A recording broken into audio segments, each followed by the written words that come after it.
Good evening, Ron. Thank Hi. you very much for all three for seminars. Wonderful, thank you. My question is that you said that you had the blood of our Lord examined by the Israelis. That's correct. What was their determination of that? Okay. Now, we won't be able to take second questions. I'm sorry if you're on your second one, please just step out. I love you, but we're running out of time.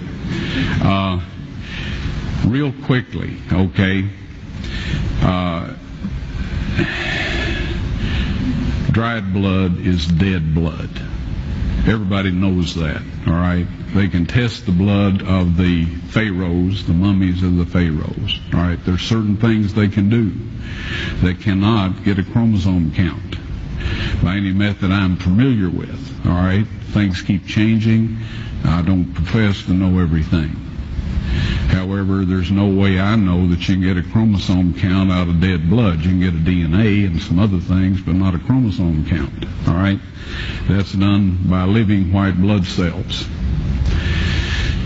Now then, first of all, in this analysis, I took the blood into a laboratory in Israel. I asked one of the people I work with in antiquities, where is a good laboratory that does reliable work? And they said, such and such, such and such. I took it. I just said, please examine this blood and tell me what you can tell me about it. All right? They said, well, look, we're going to reconstitute it.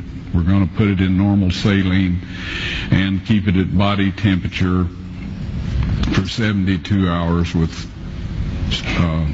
gentle swirling. All right? That's their business. That's great. I said, now I want to be there when you check it out. They said, fine. So I was back. They checked it out. I said, now, they said it's human blood. We can tell that. They did whatever tests they need to do. And then I said, take some of the white blood cells and put them in a growth medium and keep them at body temperature for 48 hours. And they said, well, that'll do no good because it's dead blood. I said, would you please do that for me? And they said, okay, we'll do it.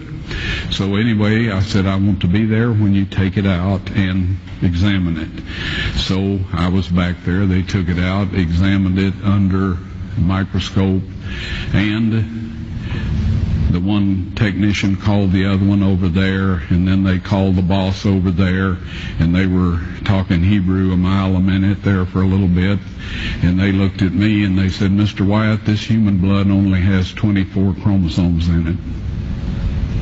Everybody else has 46. You see, 23 from your mother, 23 from your father, 22 autosomes from your mother, 22 autosomes from your father. You get an X from your mother, you may get an X or a Y from your father, all right?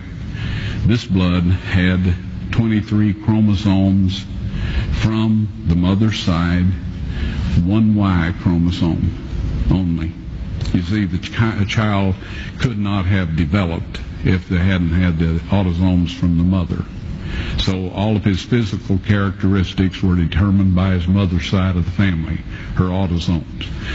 His maleness was determined by this one Y that came from the source, not a human male.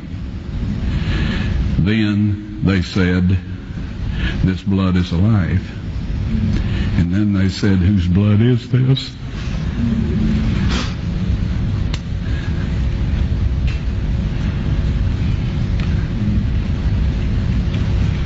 I said, it's the blood of your Messiah.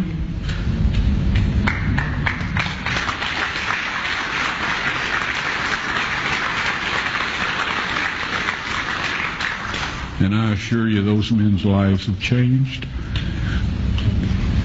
Well,